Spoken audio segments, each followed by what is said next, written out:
Kloppen de cijfers nou als het gaat over de natuurcompensatie voor de Westerschelde of toch niet? Dat en meer in ons weekoverzicht. Een 67-jarige vrouw uit Oostburg wordt verdacht van het leidinggeven aan een terroristische organisatie. Ze zou een grote rol hebben gespeeld bij de oprichting van Common Law Nederland.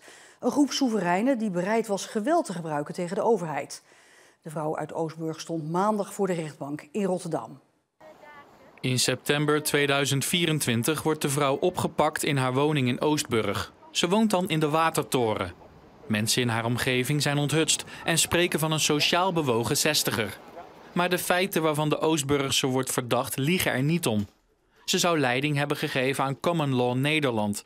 Een organisatie die met geweld de maatschappij zou hebben willen veranderen. Daarvoor werden ook wapens aangeschaft. De vrouw verklaart vandaag voor de rechtbank dat ze tot inkeer is gekomen.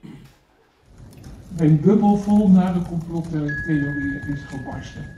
En eindelijk zie ik in hoe ik de afgelopen 13 jaar van mijn leven door anderen ben voorgelogen, desinformatie heb ontvangen.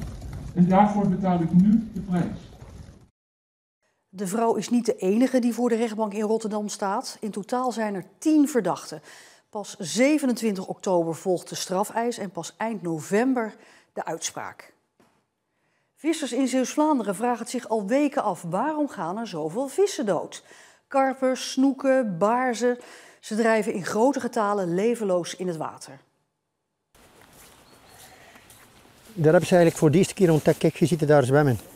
In de achtertuin van Jean-Paul Moens in Biervliet is goed te zien wat er aan de hand is. Een paar weken geleden viel hem voor het eerst iets op. Ik zag dus al die vissen dus eigenlijk allemaal boven elkaar eigenlijk kronkelen eigenlijk. Hè. Ik denk dan er zeker wel meer of 100, denk ik. Ja, ja, zeker en vast. En nu is dit het resultaat. Volgens mij zijn ze volop in hun doodstrijd. Ja, die zijn aan het sterven, denk ik, ja. Maar ik zelf kan er niets aan doen, ik kan niets ondernemen. Ja, ik vind het zielig. En dit speelt niet alleen in zijn achtertuin. Hengelsportvereniging ONI heeft nog nooit zoveel meldingen van vissterfte gekregen. En die lopen van Terneuzen tot Axel. Waardoor zou het komen? Misschien door de droogte. Extreme droogte staat ook op het lijstje van het waterschap. Maar het kan ook zuurstoftekort zijn of visziekte bijvoorbeeld. Een verklaring voor de massale sterfte van de afgelopen weken wordt niet gegeven. En daarom een oproep van Jean-Paul. En dat misschien het waterschap en natuurverenigingen een keer samen gaan zitten en proberen dat probleem op te lossen. Want dit ziet hij liever nooit meer. De provincie Zeeland heeft aan creatief boekhouden gedaan om aan de opdracht van het Rijk te voldoen om 300 hectare nieuwe natuur te realiseren in de Westerschelde. Dat moest vanwege eerdere inpolderingen en het verdiepen van de vaargeul. Maar het aantal hectares nieuwe natuur werd in de loop van de werkzaamheden op papier steeds groter. En verbeterde natuur is tegen de afspraken in als nieuwe natuur meegeteld. Blijkt uit onderzoek van Omroep Zeeland. Hier achter mij is het Sieperda-schoor. Een deel van dat schoor is afgegraven en zo ontstonden slikken.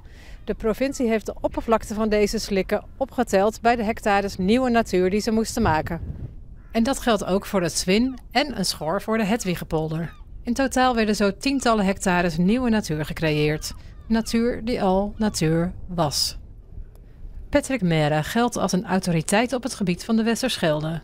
En hij vindt dat dit niet kan. Want je hebt een bepaald habitat die aan zich waardevol is en je gaat dat gewoon vervangen door een ander habitat. Ja, dan is de vraag van wat ben je bezig.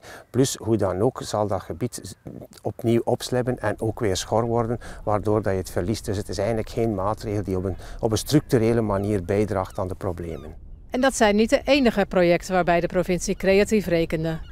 Waterdunen bijvoorbeeld telde in het begin maar voor 30% mee, omdat het geen deel uitmaakt van de Westerschelde. Maar omdat de doelstelling van 300 hectare nieuwe natuur niet werd gehaald, werd dat opgehoogd tot 70%. En daarmee haalde de provincie de doelstelling wel. Als ik dat heel simpel zeg, is dat niet een beetje goochelen met cijfers?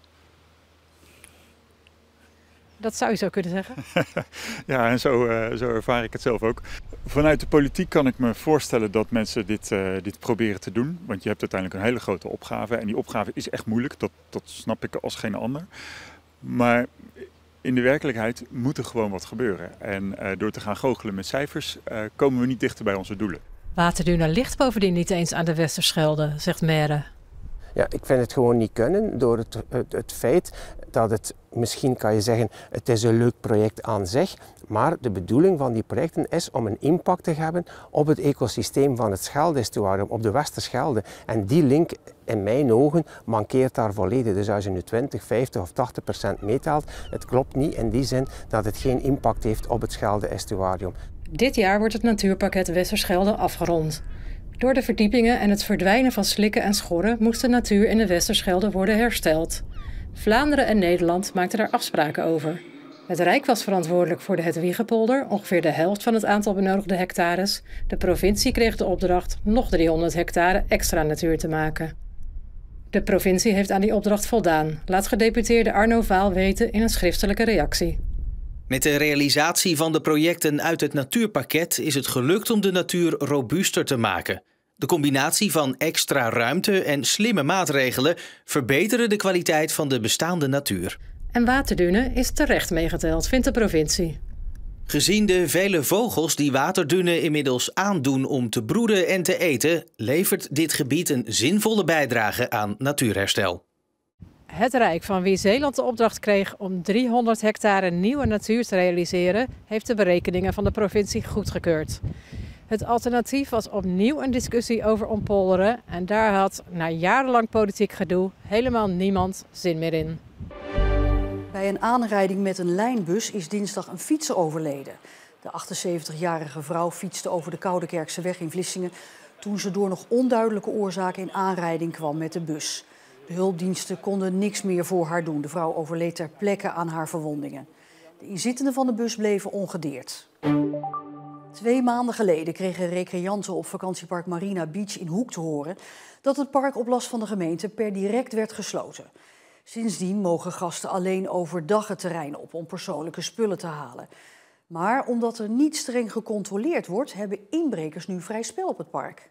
Op het vakantiepark in Hoek worden allerlei spullen gestolen. Bij de politie zijn meldingen binnengekomen van een gestolen personenauto en 2 fietsen. Een bewoner zegt dat ook zijn tuinhuisje, schutting en regenton zijn gestolen.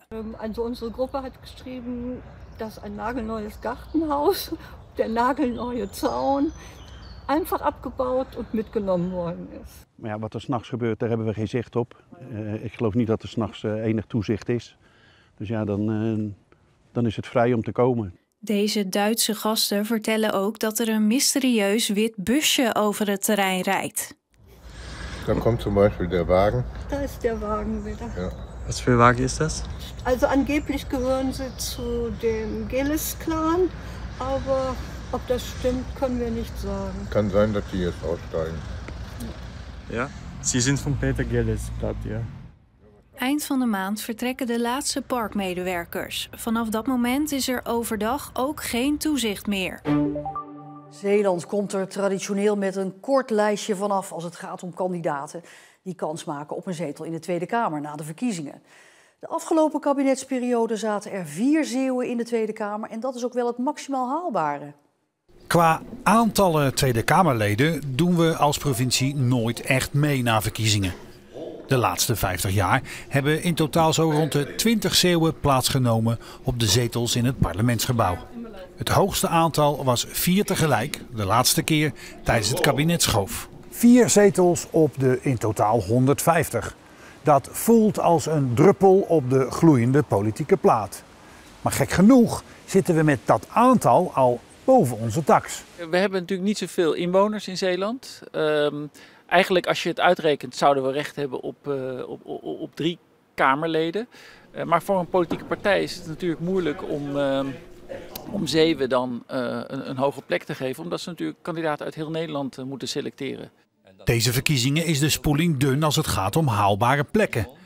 Op de lijst van het CDA, samen met GroenLinks, PvdA en de VVD hofleveranciers van Zeeuwse Kamerleden, staat zelfs niemand op een kansrijke positie. Ja, natuurlijk heel erg jammer dat we dat hebben moeten meemaken. Maar het wil niet zeggen dat we niet klaar zijn voor de toekomst als CDA Zeeland. Nou, we hebben natuurlijk Nathalie de Visser ook op plek nummer 67. Dat betekent dat we wel potentieel hebben.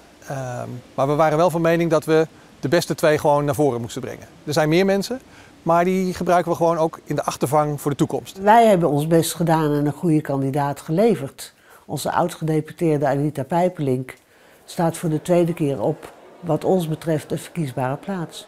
Niet alleen zijn we met te weinig, we zijn ook te weinig te zien. Dus je ziet toch een neiging om mensen uit de Randstad een hogere plek te geven. Ook vanuit het idee dat die wat bekender zijn en dat die dan wat makkelijker stemmen kunnen trekken. Die ambitie moet wel vanuit de Zeeuwen zelf komen. We moeten wel naar voren stappen als partij en als mensen om te zeggen, ik wil dat, ik moet dat gaan doen. En dan ervoor zorgen dat we met z'n allen om die mensen heen gaan staan en zeggen, hey, deze gaan we naar voren duwen, want jullie zijn de man of vrouw die het voor ons gaan doen. Het hebben van Zeeuwse kandidaten betekent trouwens niet dat iedereen uit Zeeland daarop stemt. Integendeel. Ook als je kijkt naar de vorige verkiezingen, dan hebben de Zeeuwen slechts 10% op de Zeeuwse kandidaten gestemd. Dus je ziet ook eigenlijk dat in de beleving van de Zeeuwen de vraag of iemand uit Zeeland afkomstig is eigenlijk helemaal niet zo belangrijk is. Ook al staat de CDA-kandidaat op een schier onverkiesbare plek, de partij heeft mogelijk toch een politiek lichtpuntje. Regeringsdeelname zou voor gedeputeerde Johannes de Bat kansen kunnen creëren. Kijk, het is natuurlijk wel fantastisch dat hij genoemd wordt en het zou voor de Zeeuwen natuurlijk ook wel fantastisch zijn. En ook voor de Zeeuwen een motivatie om juist ook op het CDA te stemmen. Zelfs als alle Zeeuwse stemmen op 1 Zeeuwse kandidaat terecht zouden komen, dan zou dat niet meer dan 3 tot 4 zetels opleveren. Willen we meer Zeeuws zitvlees op Haags Plus terecht krijgen, dan zullen de Zeeuwse kandidaten zich toch meer buiten de provincie moeten profileren. De eigenaar van een supermarkt in Breskes heeft bedreigingen gekregen en is de hele dag platgebeld nadat er een nep-e-mail rondging met plannen voor een AZC. In het bericht staat dat hij zijn supermarkt verkoopt zodat er op die plek een AZC kan komen. Onzin, zegt de eigenaar, maar kennelijk geloven mensen het toch. In de mail staat ook een oproep om dit weekend te demonstreren tegen het AZC. De afzender is Forza Breskes, een onbekende persoon of organisatie. De supermarkteigenaar is ontzettend geschrokken en heeft de politie ingeschakeld. Die heeft gezegd het winkelcentrum extra in de gaten te houden. Scheuren, kuilen, los zand op steeds meer fietspaden van Staatsbosbeheer in Zeeland is het goed oppassen. Sinds begin 2018 is de financiering van Staatsbosbeheer veranderd. En kunnen ze daar het onderhoud niet meer betalen van wandel- en fietspaden. De gevolgen worden nu na jarenlang slecht onderhoud goed zichtbaar. Fietspaden worden gevaarlijk slecht, met alle gevolgen van dien. Het is natuurlijk heerlijk om lekker te fietsen. Zoals hier bij Burghaamstede, door een natuurgebied van Staatsbosbeheer. Alleen de fietspaden zijn nou niet ideaal te noemen. Ze worden niet meer onderhouden. Er is geen geld meer voor. Een eiland lager bij Capelle merken ze dat ook. Daar loopt een doorgaande fietsroute van het dorp door een klein stukje bos van Staatsbosbeheer. Het is onderdeel van het fietsknooppuntenroute. Maar dit kleine stukje wordt niet onderhouden. En dus ging het recent goed mis. Een maand terug heeft er een mevrouw 20 minuten in de sloot gelegen omdat ze in zo'n scheur was gereden en is omgevallen. Ja, dat wil je niet, dat wil Staatsbosbeheer ook niet. Dus we gaan samen nu kijken wat de oplossing daarvoor is om dat te herstellen. Dit fietspad op Schouwen is van Staatsbosbeheer, maar die geeft er dus geen geld meer aan uit sinds hun financiering vanuit de overheid minder is geworden. De laatste keer hebben ondernemers uit de omgeving en de gemeente geld uitgegeven aan dit fietspad, terwijl het eigenlijk niet van hun is. Inmiddels is het fietspad opnieuw slecht. Ja, de route is mooi, maar het fietspad op zichzelf dat is veel te hobbelig. En heel slecht, in heel slechte staat vind ik. Ja, wij waren hier, even kijken, 10 jaar geleden waren we ook, toen was het nog niet zo erg. Maar nu zou ik de bijna zeggen, we gaan er maar niet meer overheen, want het is veel te slecht eigenlijk. Ja, dat het wat, dat gaat toch onzeker fietsen vind ik. Wat angstiger. Ja. Door al die kuilen en hobbels. Ja, je bent bang dat je valt en als wij vallen, dan... Dan weet je niet hoe dat gaat. Met veel kuilen in de gaten, is toch wel gevaarlijk af en toe. Ja. Zonder meer. Mevrouw, wat vindt u van het fietspad? Nou, wel slecht. Veel kuilen, los zand en steentjes. Beetje hobbelig en niet fijn om te fietsen. Nee. Ik ga liever om. Mensen noemen het ook een beetje Belgische toestanden, ja. Ja. De gemeente Schouwen-Duiveland is inmiddels een inventarisatie begonnen en kijkt naar allerlei soorten fietspaden. Of ze nu eigendom zijn van de gemeente of niet. Ja, we zijn bezig met een plan voor het verbeteren van het fietsen. Het fietsvriendelijker maken van Schouwen-Duiveland. Je kan hier al heel goed fietsen. We hebben hele mooie plekken langs het water waar je kan fietsen. En ook hier bij de Zeelandbrug. Maar we willen graag van de inwoners weten welke verbeteringen zij zien en welke ideeën zij hebben. Maar dan komt de hamvraag, wie gaat het dan betalen? De gemeente Capelle is er duidelijk over. Of namens de gemeente betalen wij liever niet mee aan iets wat niet van ons is. Het is weg van Staatsbosbeheer, zij moeten het onderhouden.